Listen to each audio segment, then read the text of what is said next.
Hello, friends. You've just unlocked another chapter of the past, hidden, untold, and waiting to be discovered. This is Buried Truths. Let's view the video. In the summer of 1815, the fate of an empire hung in the balance. Napoleon Bonaparte, once master of Europe, faced a final test on the fields of Waterloo. This chapter explores the battle that ended an era and marked the beginning of Napoleon's irreversible downfall, his final stand as emperor. After escaping exile on Elba, Napoleon quickly raised a powerful army and marched into Belgium. His goal was swift victory before Allied forces united. Facing the Duke of Wellington's British troops and Marshal Blucher's Prussian army, Napoleon hoped to divide and conquer. But time, terrain, and fatigue worked against him. The battle began on the morning of June 18, 1815. Napoleon ordered a full assault on Wellington's defensive line at Mont-Saint-Jean. Torrential rains had turned the fields to mud, delaying movement. French artillery was less effective, and coordination between corps was poor. Still, the French fought with legendary determination. The tide began to turn as Marshal Ney launched a reckless cavalry charge without infantry support. British squares held firm, and valuable French forces were lost. Meanwhile, Prussian reinforcements arrived on Napoleon's right flank. With every hour, the battlefield slipped from French control, and panic crept into the ranks. Napoleon committed his elite Imperial Guard, the last reserve and his symbol of invincibility. As they advanced, British volleys tore through their ranks. When the Guard broke and retreated, French morale shattered. "La Garde recule," echoed across the battlefield. It was the moment Europe realized the eagle had truly fallen. By nightfall, the French army was in full retreat. Napoleon, shocked and silent, fled the battlefield. The road to Paris was littered with dead and wounded. The dream of a restored empire had ended. For Napoleon, Waterloo was not just a defeat, it was a final judgment by history itself. The loss at Waterloo destroyed Napoleon's last grasp on power. His enemies now united, no further escape remained. The man who once crowned himself emperor was now a fugitive of fate. With France broken and Europe determined, Napoleon's destiny turned toward exile, and the last chapter of his incredible life began. Waterloo shattered more than Napoleon's army. It shattered his reign. As the remnants of his forces limped back toward France, the Allies pressed forward. Paris panicked. The illusion of imperial strength vanished overnight. Napoleon, once feared across Europe, now stood alone, facing the crushing weight of defeat and the fury of his enemies. Back in Paris by June 21, 1815, Napoleon attempted to rally political support. But the Chamber of Deputies, tired of endless wars and fearing Allied occupation, turned against him. Public confidence had collapsed. Even his once loyal officials now urged him to abdicate for the sake of France's survival. Under immense pressure, Napoleon abdicated for the second time on June 22, 1815, in favor of his son, Napoleon II. But the Allies refused to recognize the child. His abdication was not a transfer of power. It was a surrender. The empire died quietly, without glory, in the halls of Paris. Napoleon's farewell address revealed a man aware of his fate. He claimed to sacrifice himself for the nation and his son, cloaking his fall in nobility. Yet behind the words was despair. Gone were the thunderous proclamations of conquest. In their place, weary resignation and the shadow of exile. With Paris now under threat, Napoleon sought asylum. His first plan was to flee to the United States. He even arranged a passport and a ship, but British blockades sealed every route.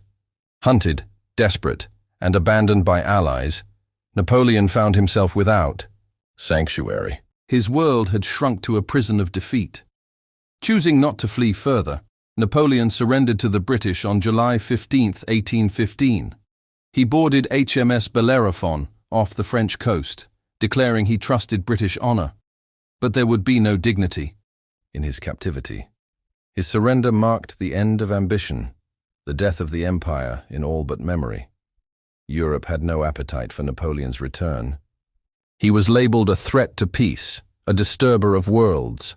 France submitted to Allied control. Napoleon, once Europe's master, now faced his conquerors as a prisoner.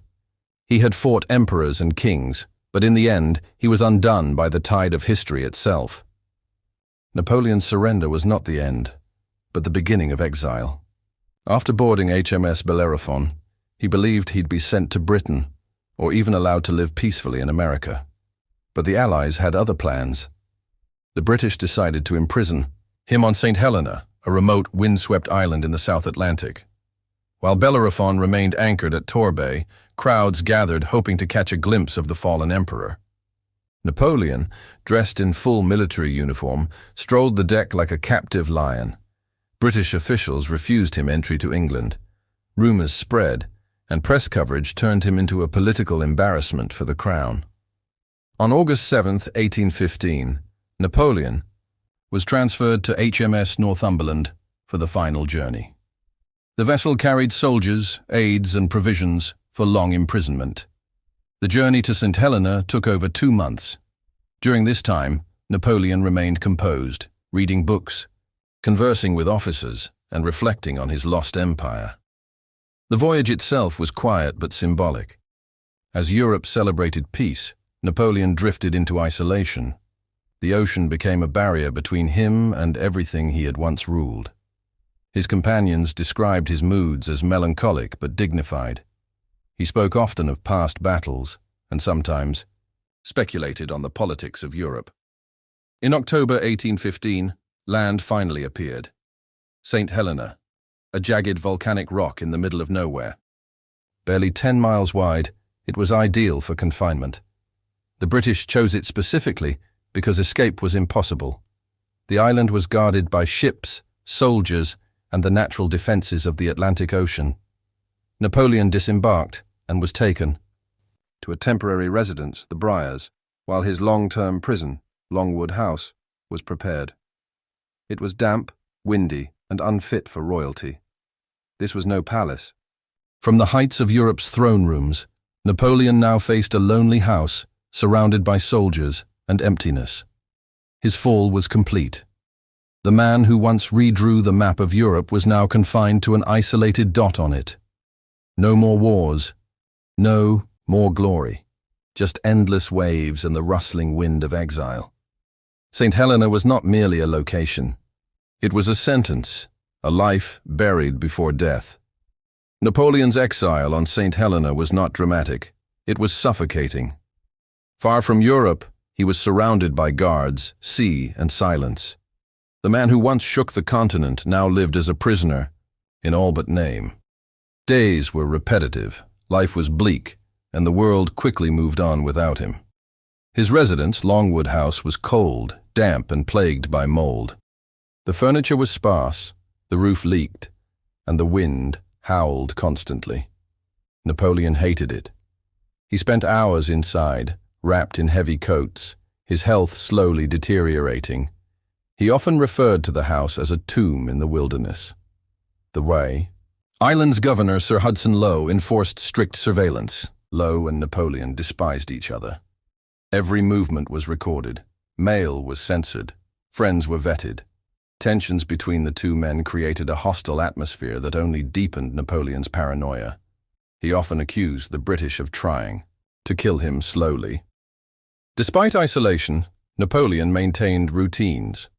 He took daily walks in the garden, read voraciously, and dictated memoirs to his loyal companions. These writings became the foundation of his myth, crafting his own legacy. Even in defeat, he controlled the narrative, presenting himself as a misunderstood reformer, not a fallen conqueror. His inner circle included General Bertrand, Count Montauban, and valet Louis Marchand. They stayed out of loyalty and pity.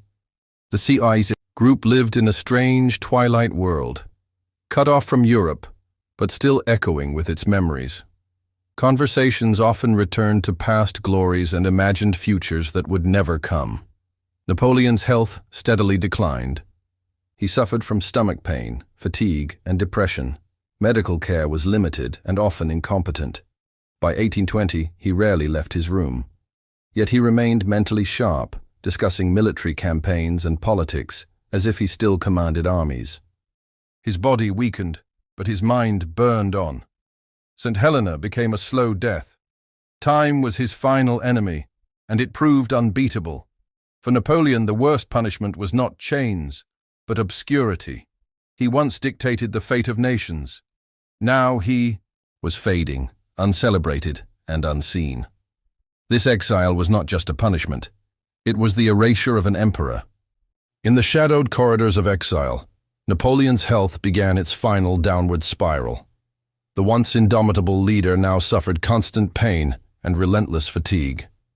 Battles shifted from commanding armies to enduring debilitating illness, a cruel reminder that even the greatest empires cannot escape the ravages of time and human frailty.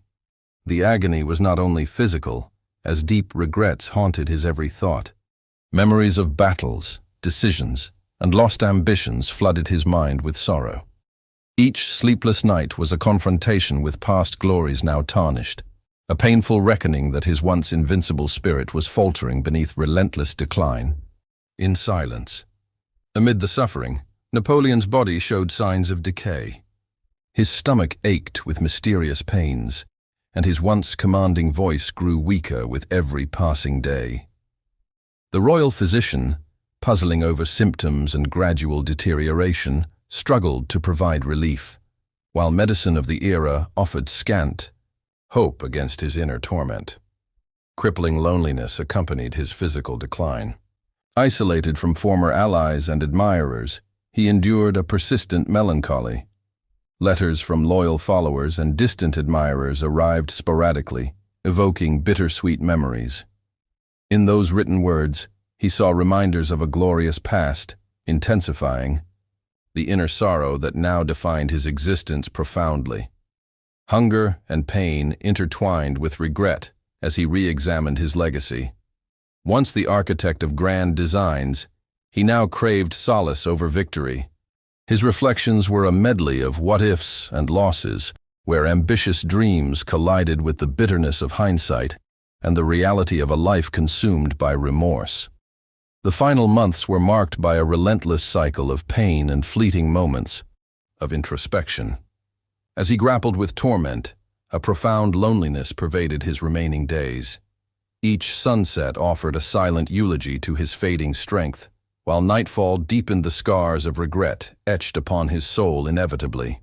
In his final chapter, regret and suffering converged to seal the fate of an emperor. His twilight hours were steeped in poignant melancholy, acknowledging failed dreams and missed chances. As the illness consumed him, he faced the inevitable truth. Even titans must yield to the frailty of mortality with grace. May 5th, 1821, dawned. Like any other on Saint Helena, grey, wind-lashed, and quiet. But inside Longwood House, history prepared to turn its final page on a legend. Napoleon Bonaparte, once the master of Europe, lay dying. Surrounded by loyal attendants, his breathing was shallow, his voice faint, his strength spent. In his final hours, he drifted in and out of consciousness, whispering names from his past: Josephine, France, and his son. The room was filled with solemn silence, broken only by labored gasps. The emperor, once commanding legions, was now reduced to murmurs and memories beneath tattered sheets and candlelight. Doctors stood helpless. His condition, likely stomach cancer, had progressed beyond saving. No remedies remained. Painkillers were given, but relief was temporary. His body withered. Eyes once fierce grew dim. Those who watched wept silently, witnessing the collapse of a soul that once altered the fate of an entire continent. At 5:49 p.m., he exhaled deeply and ceased to move. Death, the only force that could truly defeat him, claimed Napoleon. He was 51. The man who crowned himself emperor died in exile, thousands of miles from the land he had adored and conquered, a prisoner to both body and fate. Immediately after, his companions dressed his body in the uniform of a French general: green coat, white breeches, boots. They laid his sword beside him. Even in death, ceremony mattered. His face appeared calm, almost regal. The storm had ended, and with it, one of history's most dramatic lives closed forever. The British allowed a full military funeral. On May 9, Napoleon was buried beneath a willow tree in the Seine Valley. The French tricolour was forbidden, but thousands mourned. His grave remained unmarked at his request. He feared the British would desecrate it, his true resting place, memory and myth. Though he died in isolation, Napoleon's death sent ripples across Europe. Some mourned, others rejoiced, yet none could deny his impact. In his final breath, the world lost a man who reshaped history. Not with peace, but with ambition, brilliance, and unmatched will. Death ended his life, but not the legend. Thanks for watching Buried Truths. If you enjoyed uncovering the hidden corners of history, don't forget to like, subscribe, and turn on the notification bell for more powerful stories from history's hidden vault. See you in the next video.